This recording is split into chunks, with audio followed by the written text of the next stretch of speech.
नमो अरिहन्ताणं नमो सिद्धाणं नमो आयरीयाणं नमो उवज्झायाणं नमो लोये सर्वसाहुणं मंगलम भगवान वीरो मंगलम गौतमो गणी मंगलम कुंद कुंदाद्यो जैन धर्मोस्तु मंगलम सर्वमंगल मांगल्यम सर्वकल्याणकारकम प्रधानम सर्वधर्माणां जैनम जयतु शासनम अज्ञानतिमिरान्धानां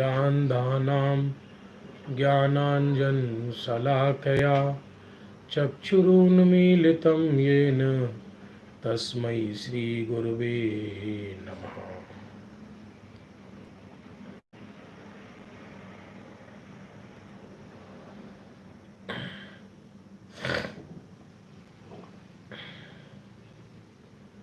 बंधुओं,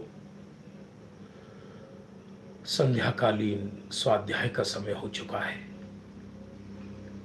पंडित गुमानी राम जी द्वारा रचित समाधि मरण की चर्चा चल रही है। समाधि मरण अर्थात आनंद मरण, अर्थात भेद विज्ञान पूर्वक देह छोड़ना, अर्थात शांत परिणाम पूर्वक देह छोड़ना, उसका नाम समाधि मरण कहलाता है। जो समाधि लेता है वह छपक कहलाता है, और जो उस समाधि में निमित्त बनता है वह निर्यापक कहलाता है।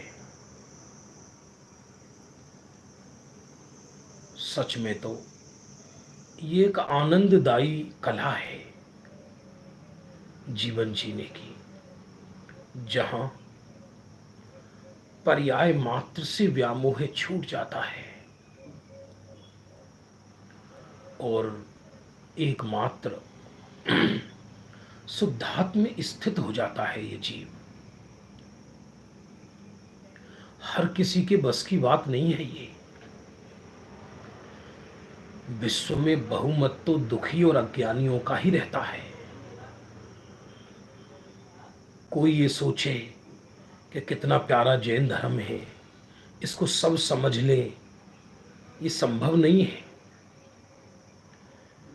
क्योंकि विश्व में बहुत कम जीव ऐसे हैं जो इस मार्ग को प्राप्त करते हैं। वस्तु स्वरूप ही ऐसा है। सदा से ही विश्व में रत्नों की दुकान कम होती आई है, सब्जी की दुकान ज्यादा होती है। इसलिए जगत मिथ्या दृष्टियों से भरा है, तो कुमरण करने वाले लोग जगत में ज्यादा हैं।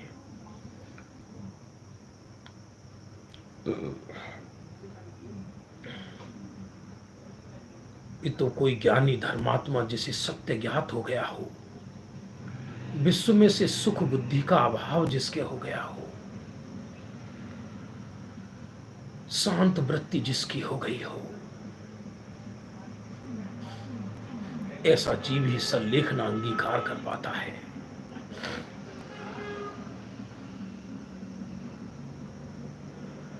कल हमने देखा था कि उसने किस तरह से माता पिता आदि को संबोधन किया। अब मित्र, कुटुंब, परिवार के अन्य व्यक्ति जो हैं, चाचा, ताऊ, मित्र, मौसी, मौसा, इनको भी संबोधित करता है। ये हम पहले ही बता चुके हैं। जो सविचार भक्त प्रत्याख्यान अंगीकार करता है, सविचार अर्थात जिसे मालूम पड़ गया कि अब देह इससे अधिक जीवित नहीं रह सकता, देह का छूटना निश्चित है, तो वह प्लानिंग पूर्वक जाता है, कायरों की तरह भागकर नहीं जाता। कोई ये ना समझ ले कि कर्ज हो गया है, कोई ये ना समझ ले कि शरीर के रोग की वजह से दुखी है। तो लिखा, तत्पश्चात वह कुटुंब परिवार के अन्य व्यक्तियों को बुलाकर उन्हें संबोधित करता है। अहो कुटुंबी गण, पहले संयुक्त परिवार होता था ना, घर में 20-20, 50-50 मेंबर होते थे, किसी के चित्त में कोई बोझ ना रहे। अहो कुटुंबी गण, आप अब इस शरीर की आयु तुच्छ रही है। कल्पना करके देखो, ये बातें बनाना सरल है। हम किसी व्यक्ति के बारे में नहीं कह रहे, लेकिन हमने बहुत देखा है ऐसा कि तत्व ज्ञान की भी पूरी जिंदगी बहुत अच्छी चर्चा करने वाले भी अंतिम समय जब डॉक्टरों ने ये कह दिया कि अब आयु आपकी तुच्छ रही है, महीने 2 महीने जी लो, तो उनके चेहरे पर स्पष्ट निराशा देखी गई है। सामाजिकता के कारण कहेंगे तो वो यही मुंह से लोगों को, हमें अब कोई चिंता नहीं है, पर चेहरे से स्पष्ट नजर आ रहा है ना, जिसके द्वार पर मृत्यु खड़ी हो, एक एक श्वास का हिसाब ले रही हो, उसका चित्त प्रसन्न रहे आत्मा के आश्रय से, ये एक बहुत बड़े जीवन जीने की कला है। जीवन जीने की कला कहो या मरने की कला कहो, एक ही बात है, क्योंकि जो जीना जानता है वही मरना जानता है। अब हमारा परलोक नजदीक है। परलोक का अर्थ दूसरा फिर से समझना, जो व्यक्ति जिस पर्याय में श्वास ले रहा है, जीवन जी रहा है 10 प्राण पूर्वक, वह उसके लिए यह लोक कहलाएगा, यह लोक। और जब देह छोड़कर जिस पर्याय में जाएगा वो परलोक कहलाएगा। कदाचित कोई जीव मनुष्य पर्याय से मनुष्य पर्याय में ही जन्म ले ले, तो वो दूसरी मनुष्य पर्याय उसके लिए परलोक कहलाएगी। जब परलोक की बात आती है तब मुंह ऊपर उठाते हैं, ओहो परलोक माने ऊंचा, ऐसा नहीं है। दूसरी पर्याय का नाम परलोक है। अब भले ही वो मनुष्य से मनुष्य बने, या मनुष्य से त्रियंश बने, या मनुष्य से देव बने, इसलिए हम आपको कहते हैं कि आप हमसे किसी बात का राग ना करें। बहुत मुश्किल है, अंत समय में ऐसे ऐसे लोग आते हैं मिलने जिसकी कल्पना नहीं की जा सकती।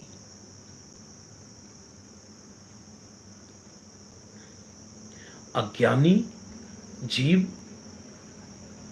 उन ज्ञानियों को संबोधन करते हैं, क्या करें?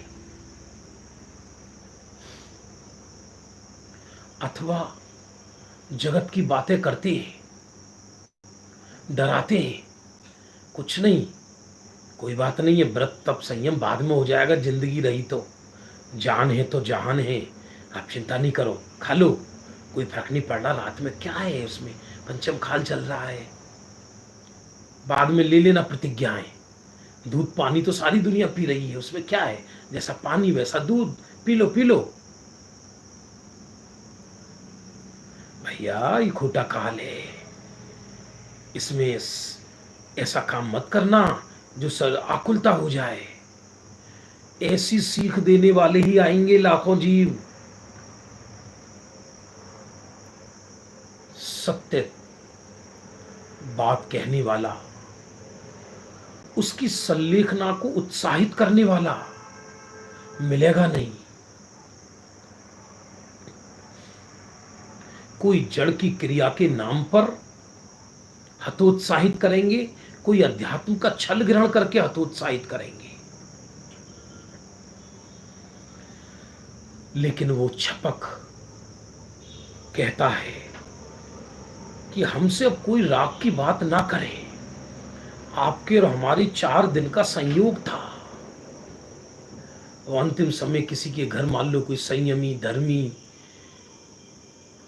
अच्छा स्वाध्यायी विद्वान हो जा रहा हो, अंतिम समय चल रहा हो, तो देवताओं को, देवतियों को, पोतों को, पोतियों को बुलाते हैं। दादा देखो पहचानो कौन है, पहचानो कौन है। कमाल हो गया। अब क्या पहचान करा रहे हो उनसे? वो देवदूत है क्या जो उनसे पहचान करा रहे हो? कोई श्री गुरु आते इसके घर पर, कोई परमात्मा आते उसको लेने, तो समझ में भी आता है। रागियों से मिलन कराते हैं।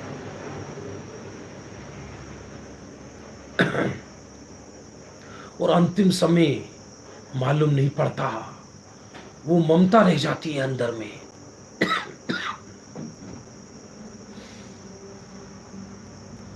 इसलिए वो छपक कहता है अब हमसे किसी बात का राग ना करें, आपके और हमारी 4 दिन का संयोग था,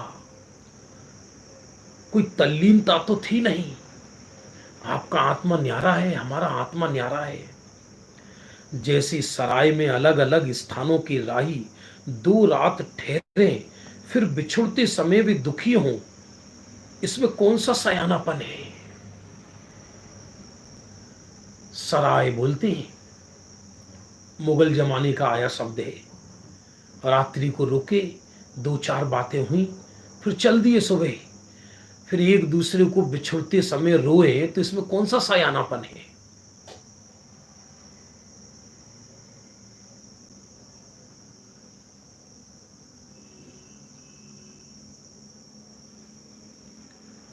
आवाज आ रही होगी आपको, लाइट चली गई है।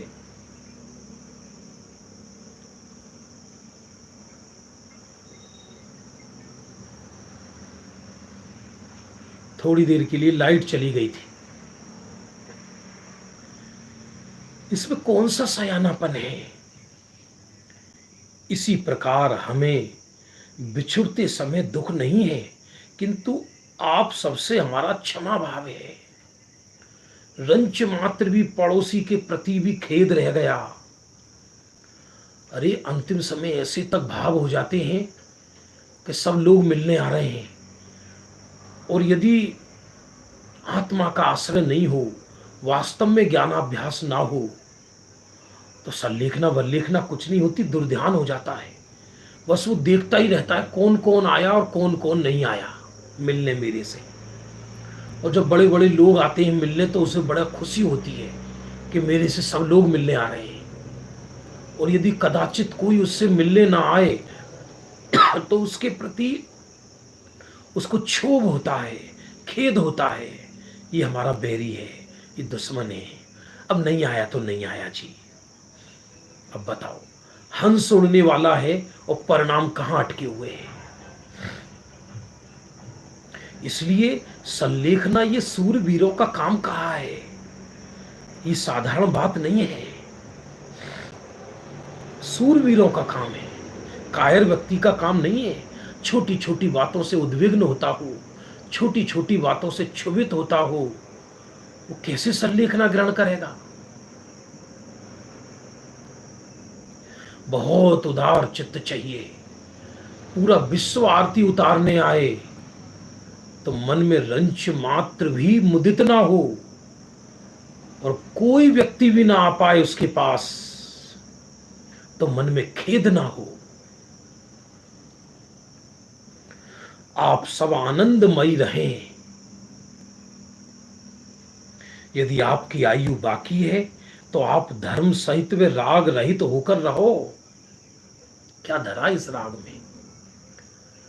ये राग आग दहे सदा ताते समामृत से, ये चिर भजे विषय कसाए अब तो त्याग निज पद बेई। ये राग है, ये आग है, ये विषय कसाए, लेकिन इस राख की आग में जलते हुए जीव प्रसन्न माने तो दुर्भागी है ना वो जीव। अनुक्रम से आप सबकी हमारी सी स्थिति होनी है। वो छपक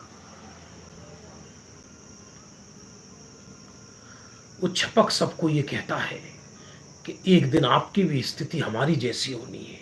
एक मनोविज्ञान है कि हर युवा ये सोचता है कि मेरी स्थिति ऐसी नहीं होगी।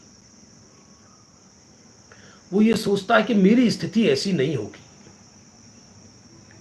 भाई साहब, लंबी लंबी आयु निकल जाती है यूं की यूं। सागरों प्रमाण देवों की जो आयु है वो क्षण भर में नष्ट हो जाती है, मालूम नहीं पड़ता। एक नियम है, सुख में लंबी आयु का मालूम नहीं पड़ता। सुख में माने साता के उदय में, और असाता के उदय में एक एक पल 100 वर्ष जैसा निकलता है। इसलिए सही वास्तव में देखा जाए तो सम्यक्त्व का फल समाधि है। सम्यक दृष्टि हो और समाधि ना हो तो उसका सम्यक्त्व उस भव में निरर्थक चला गया।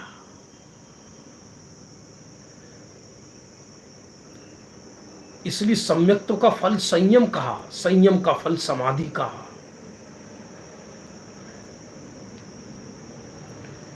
आप धर्म सहित वे राग रहित होकर रहो, 24 घंटे राग में मत उलझे रहो।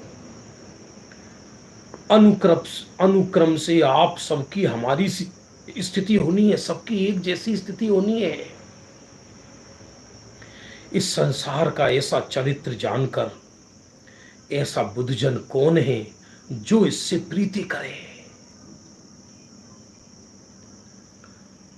कौन ऐसा बुद्धजन है जो इस शरीर का ऐसा चरित्र जानकर भी इससे प्रीति करेगा, यह परिवारजन से प्रीति करेगा। मेला है ये तो मेला। जल पे जो जिए तन मेला, पे भिन्न भिन्न नहीं भेला। जल और पे मानी दूध जैसे मिला मिला नजर आता है, लेकिन ये दोनों भिन्न भिन्न हैं, लगते एक हैं। अब डेली मृत्युओं की खबर आ रही है, अखबारों में, टीवियों में लोग चाय की चुस्की लेकर पढ़ लेते हैं। मुझे तो आश्चर्य होता है, कई लोग तो ऐसा भी कहते हैं अभी तो कुल इतने ही मरे हैं, अपने देश में ज्यादा नहीं मरे, लेकिन इन्हीं मरने वालों में अपना भी नंबर होता तब ऐसे बोल निकलते क्या। अरे ज्ञानियों को तो बिघटते बादल वैराग्य का कारण हो जाते हैं, शरीर की घटती आभा वैराग्य का कारण हो जाती है, चेहरे पर एक झुर्री दीक्षा का कारण बन जाती है, सर का एक सफेद बाल जगत से उदास कर देता है, और यहां चारों तरफ मौत ही मौत तांडव कर रही है, तो भी व्यक्ति को वैराग्य नहीं आता। आश्चर्य है ये। वास्तव में अभी जो काल चल रहा है ये संक्रमण काल चल रहा है, जैसा हमने कल भी बोला था आपको, इसको वैराग्य काल कहा है। युग परिवर्तन चल रहा है। ऊंट किस करवट बैठेगा जाके कुछ कहा नहीं जा सकता।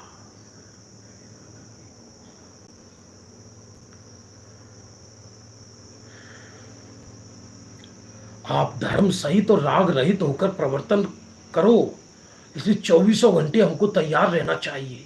कोई सोचेगा ये तो भयभीत करना हो गया, भयभीत करना हो गया, सावधान करना हो गया।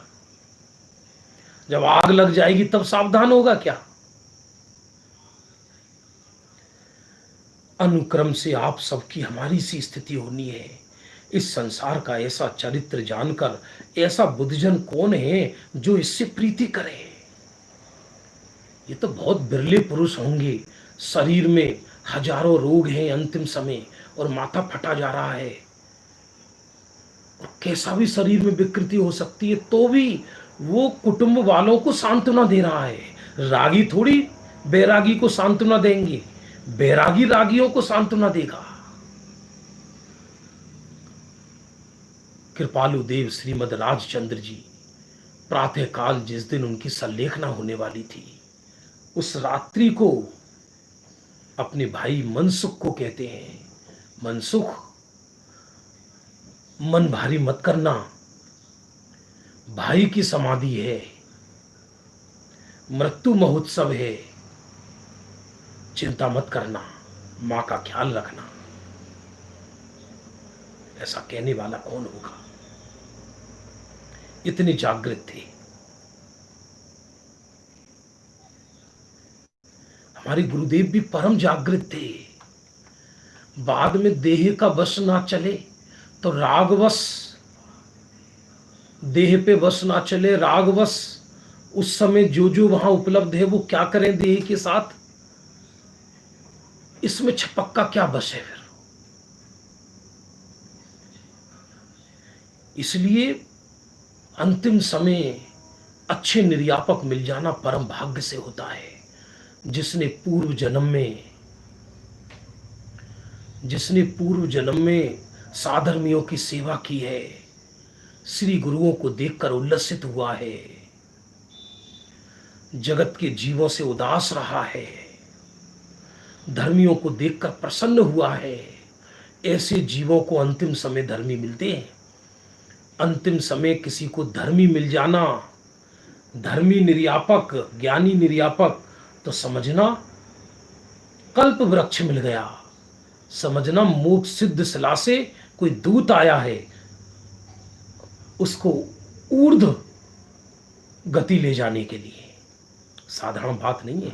करोड़ों अरबों खरबों रुपए खर्च कर भी सच्चे शब्द बोलने वाले इंसान कहां मिलेंगे? और वो भी अकेले, उसको भरी सभाओं में जगत को संबोधन करना अलग बात है, वो कृत्रिम हो सकता है।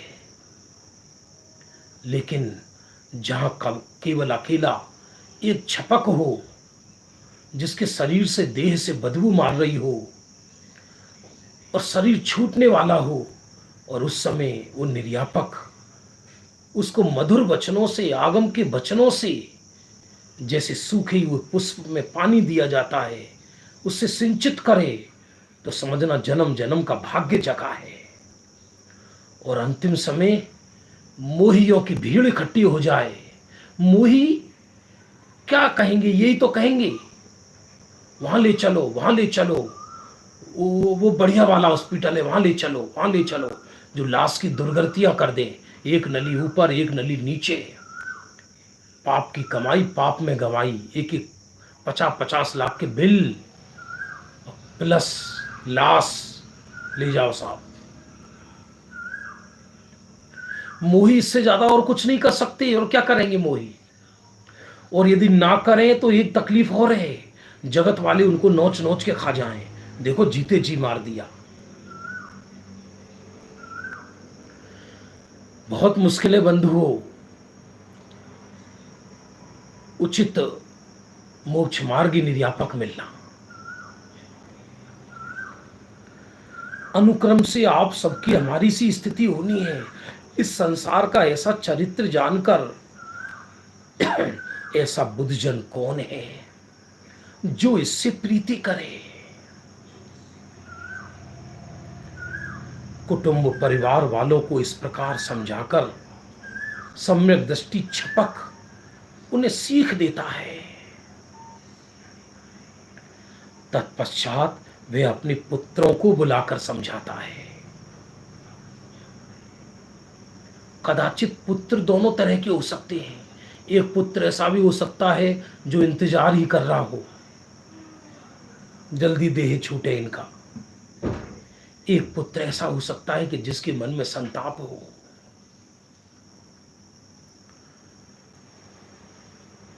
अहो पुत्रो, आज के युग में तो 1-2 पुत्र होते हैं मुश्किल से, 2 भी मैं ज्यादा कह रहा हूं, और वो भी मान लो कदाचित परदेश रहता हो तो किसको किसको संबोधन करेगा? पत्थरा को, दीवारों को? है ही नहीं। वो तो चिता में आग लग जाए तब समय पे पहुंचेगा या नहीं पहुंचेगा केवली जाने, क्योंकि वो तो विकसित पुरुष है। आज इस पंचम काल में जो जो अपने घर छोड़कर, माता पिताओं को घर छोड़कर सात समुद्र पार ले रहने लगते, उनको विकसित कहा जाता है।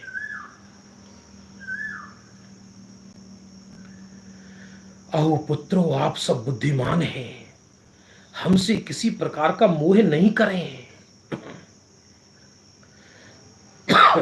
जिनेश्वर के धर्म का भली प्रकार पालन करें, यही हमारी बपौती है, ये हमारी धरोहर समझना।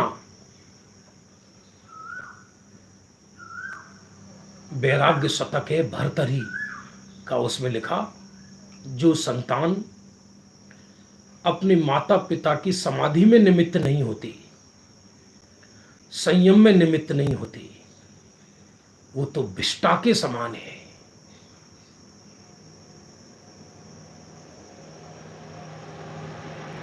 जिनेश्वर के देव के धर्म का भली प्रकार पालन करें, आपको धर्म ही सुखकारी होगा। बंधुओं, अनंत अनंत भव निकल गई, आज तक कुदेव ही कुदेव मिले हैं हमको। माता फूट गई उनके आगे नमस्कार कर करके, मुश्किल से जिनेश्वर देव मिले हैं बीतरागी सर्वज्ञ।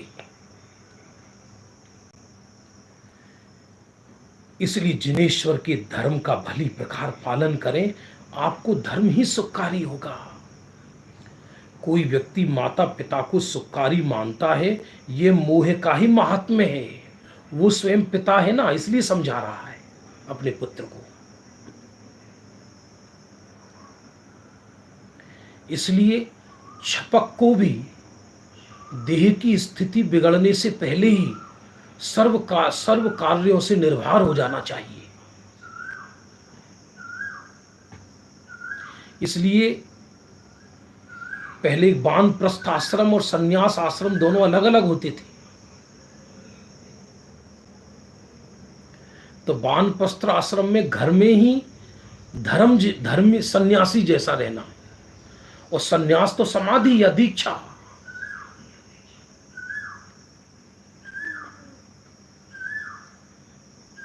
वस्तुतः कोई किसी का कर्ता नहीं है, कोई किसी का भोक्ता नहीं है।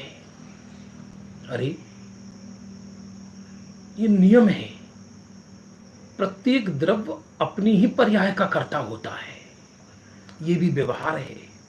सच पूछा जाए तो त्रिकाल चैतन्य आत्मा तो अकर्ता स्वरूप है, पर्याय पर्याय का कर्ता है। जब मैं पर्याय मात्र का ही कर्ता नहीं हूं तो पर को कौन करे, पर को कौन भोगे? सब भ्रम ही तो है कि मैंने इतना किया और इतना भोगा। किसी ऐसे व्यक्ति से मिलो जिसने समाज में बहुत कार्य किया हो, तो उसे इस बात का गम रहता है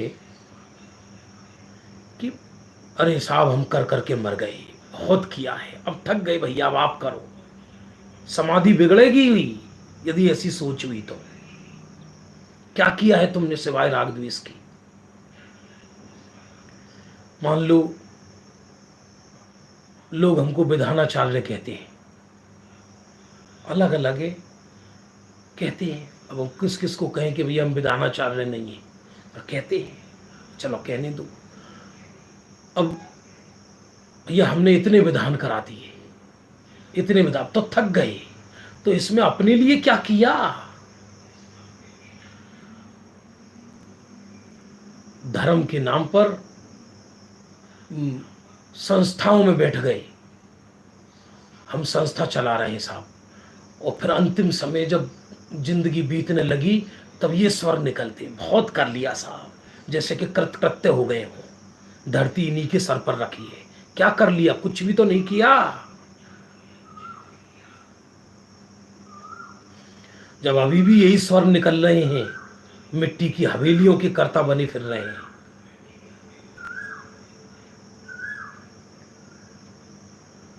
यहां तो कहते हैं कि तू पर्याय मात्र का करता नहीं है,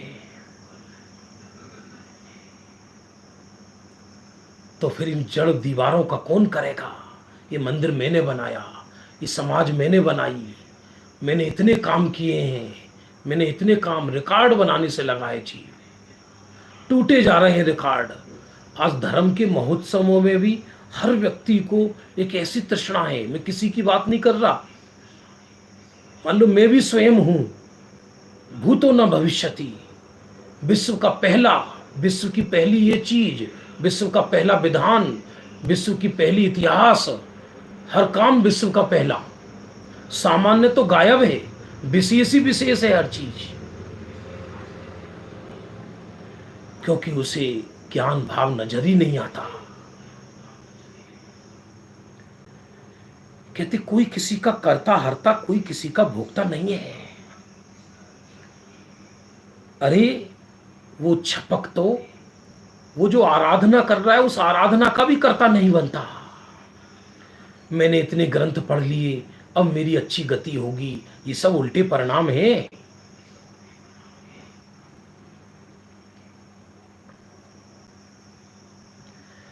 भाव में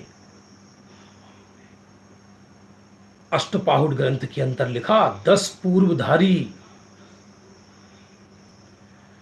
रुद्र और परिणाम बिना भाव के परिणाम बिगड़कर नरक चले गए। सात्विकी, 10 पूर्वधारी सात्विकी शब्द आया है उसमें। बिना भाव के 1 वर्ष तक बाहुबली ध्यान में खड़े रहे। बिना भाव के माने रियल ध्यान नहीं था, रियल ध्यान होता तो अंतर मुहूर्त में निर्माण होता है। किसी न किसी बोझ को लिए, भले ही वो चारित्र संबंधी हो। सत्य तो ये है, यदि जीवन भर अपने लिए आराधना नहीं की और हमारे मन में ये भार बना रहा, मैं तो बहुत सेवा कर रहा हूं जगत की, तो मुश्किल काम है, धारा गलत है। प्रकृति के चप्पे चप्पे से पूछो, विश्व की एक भी चीज दूसरे के लिए परिणमित नहीं होती। क्या नदियों की धार, क्या गहरा समुद्र, क्या ऊंचा हिमालय, क्या बहती हुई हवाएं, यहां तक कि क्या तीर्थंकर। यदि तीर्थंकर दूसरों के लिए दीक्षा लेते हों तो मुनि अवस्था में क्यों ना बोलते, बोले ना। 4 दीक्षा लेते 4 ज्ञान के धारी हो जाते हैं, लाखों लोगों को उपदेश दे सकते हैं। वो सोचेंगे केवल ज्ञान होगा तब करोड़ों का कल्याण करूंगा, और अभी तो 25-50 हजार का तो अभी भी कर देता हूं। कौन किसका कल्याण करे? स्वतः परिणमति वस्तु के क्यों करता बनते जाते हो। कुछ समझ नहीं आता तुमको, निःसत्व बने ही जाते हो। वस्तु की मालिक वस्तु है, जो मालिक है वह करता है।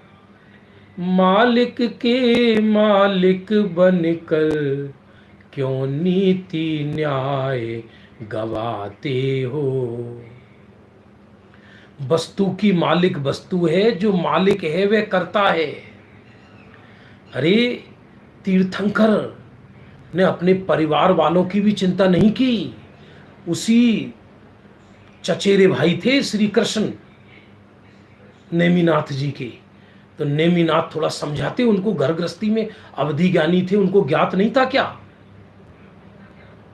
उनको मालूम नहीं था कि ये नारायण हैं और अधोगति जाएंगे, तो उनको समझाते कि हे श्री कृष्ण, तुम हमारा उपदेश सुना करो थोड़ी देर बैठकर, तुम्हारे परिणाम अच्छे नहीं है। महाशांत रहते हैं। ग्रंथों में पढ़ो, जो तीर्थंकरों की वृत्तियां होती ना घरों में, कम बोलना, शांत रहना, धीर भीर गंभीर रहना, यदि 100 शब्दों में एक शब्द कम बोलना पड़े तो कम बोलते हैं। किसी ने कुछ कहा तो हंस के ओम, बस।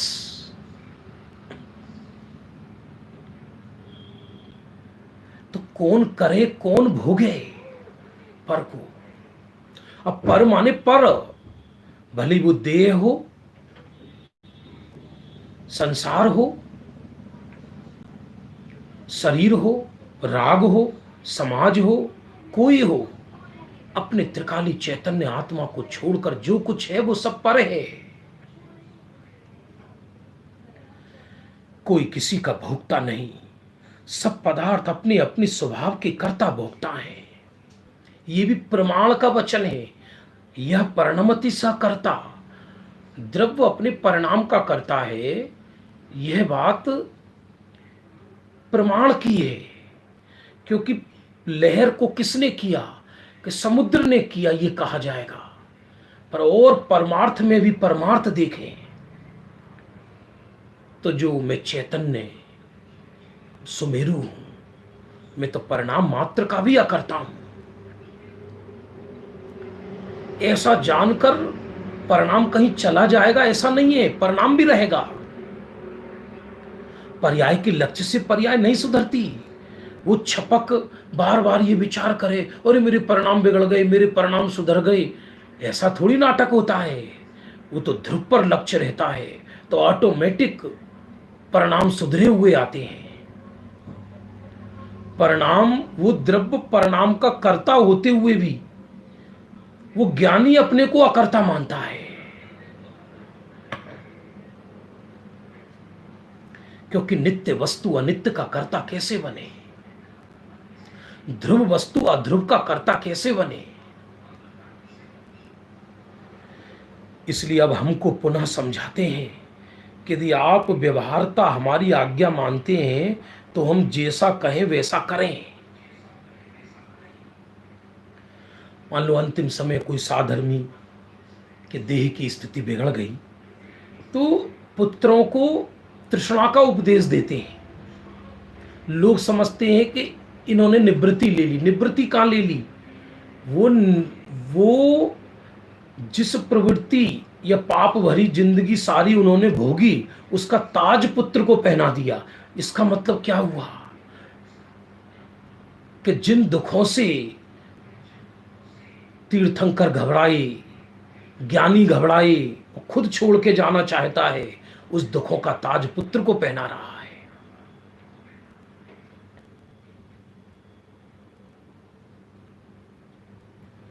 और सच्चा छपक हो तो पुत्र को यह उपदेश दे कि अब बहुत है घर में, अब तो अधिक दुकान आदि मत खोल, अब ये पाप के धंधे अधिक मत खोल।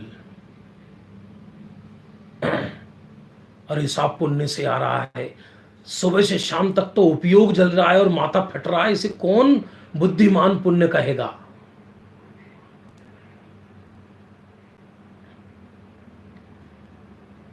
इसलिए उनको इसलिए छपक कभी भी अपने पुत्र को तृष्णा का मार्ग का उपदेश नहीं देगा, समटने का उपदेश देगा कि देख भैया, अब तो ऐसा नहीं कहेगा, हम तो जा रहे हैं, देखो ये 2 अलमारी सोना ये है, ये है, ये वहां बैंक है, या ये है, तू संभाल के रखना, दुनिया बहुत बेकार है, कोई तेरे को लूट लेगा।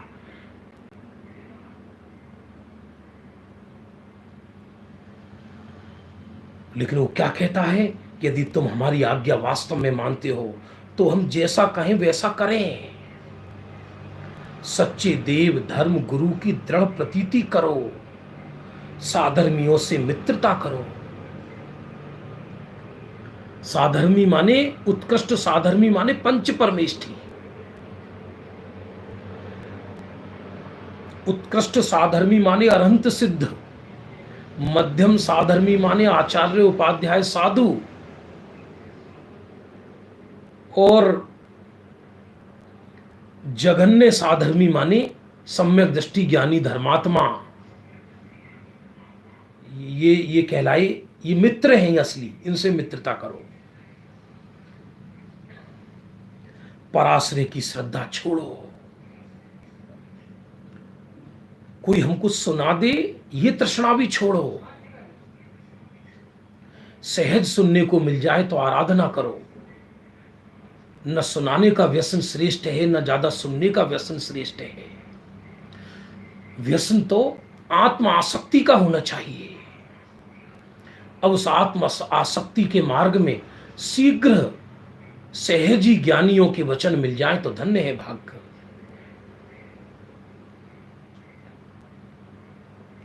दान, शील, तप, संयम से अनुराग करो। अब ऐसा कहने से कोई व्यवहाराभासी नहीं हो गया। वो उपदेश तो यही दिया जाएगा। भाषा कोई निश्चय की थोड़ी बोली जाती है। छपक ये थोड़ी कहेगा अपने पुत्र को कि तू जड़ की क्रिया का कर्ता नहीं है, इसलिए तप, संयम, शील कभी अंगीकार मत करना, ये कहेगा क्या? इसलिए अध्यात्म की भाषा का अभिप्राय कोई समझ नहीं पाता।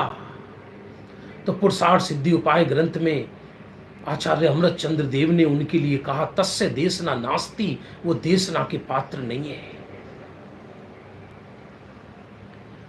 स्वपर भेद विज्ञान का उपाय करो। भेद विज्ञानता सिद्धा, सिद्धा ये किल केचना, अस्या भाव तो बद्धा, बद्धा ये किल केचना। आज तक संसार से जितने जीव मुक्त हुए हैं वो सब भेद विज्ञान के प्रताप से हुए हैं, और आज तक संसार में जितने जीव रुल रहे हैं वो सब भेद विज्ञान के अभाव से रुल रहे हैं। भेद विज्ञान भी प्रारंभिक उपाय है, ये भी व्यवहार है। सत में भेद विज्ञान ज्ञान का विषय है, श्रद्धा का नहीं। भेद विज्ञान में से भी जिसको भिन्न किया उससे विरक्त हुआ, और जो स्वयं शुद्धात्मा है उसमें अत्यंत आसक्त हो जाता है।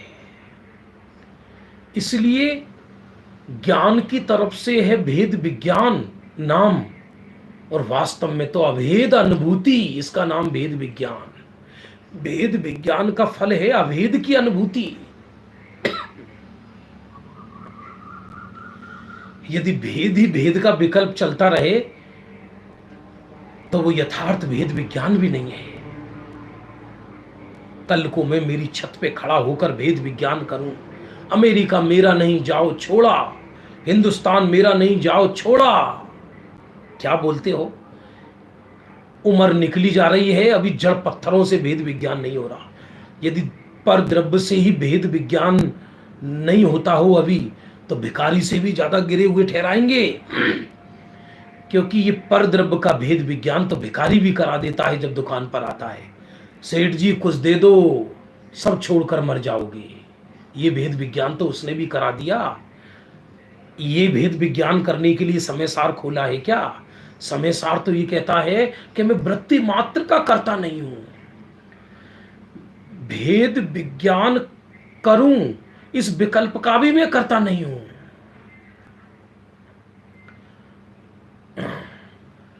सत्य तो यह है, चैतन्य का चिंतन भी चैतन्य को जलाता है, क्योंकि चिंतन आश्रव तत्व है, मैं चैतन्य तत्व हूं। इसलिए मैं चैतन्य के चिंतन का भी करता नहीं हूं। कोई ये सोचे मैं चैतन्य का चिंतन करूंगा आज बैठकर,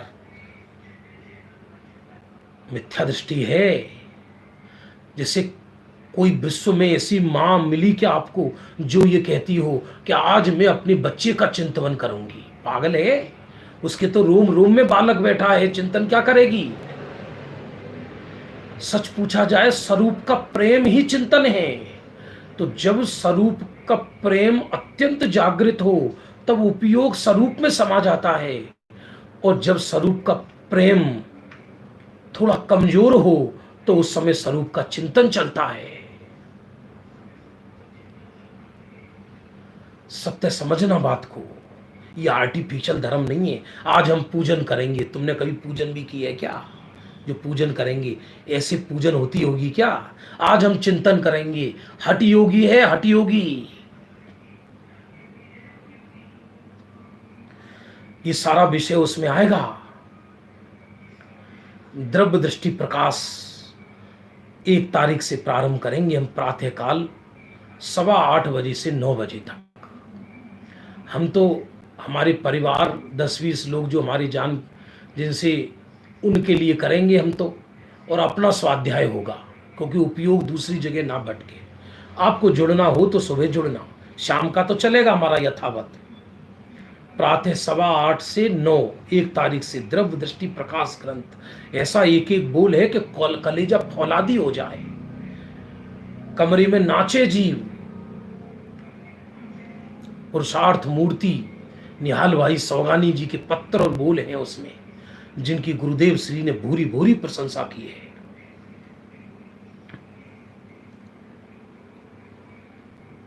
इसलिए स्वपर भेद विज्ञान करो और संसारी पुरुषों का संसर्ग छोड़ो।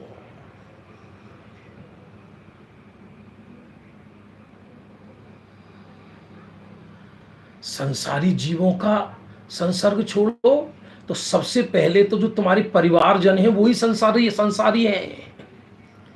संसारी कौन? जो संसार का पोषण करे। संसारी कौन? जो संसार की ओर लक्ष्य कराए। संसारी कौन? जो संसार का डर दिखाए। संसारी कौन? जो पर्याय मूर्ता कराए। विवेक के नाम पे ही पर्याय मूर्ता है। इसलिए संसारियों का संसर्ग छोड़ो, अपने पुत्र को कह रहा है। स्वपर भेद विज्ञान का उपाय करो। स्वपर भेद विज्ञान का उपाय आगम अभ्यास है, ज्ञानियों की सत्संगति है। पर इसकी भी तृष्णा नहीं, इसकी भी तृष्णा नहीं होनी चाहिए। सहज, कोई पन्नों के पलटने का नाम ही आगम अभ्यास नहीं है। यदि पन्नों के पलटने का आगम अभ्यास हो तो त्रियंचों को तो फिर कभी समाधि होनी नहीं चाहिए, जबकि त्रियंच भी संलेखना अंगीकार करते हैं। किसके बल से? ज्ञानाभ्यास के बल से। तो ज्ञानाभ्यास कैसे होता है?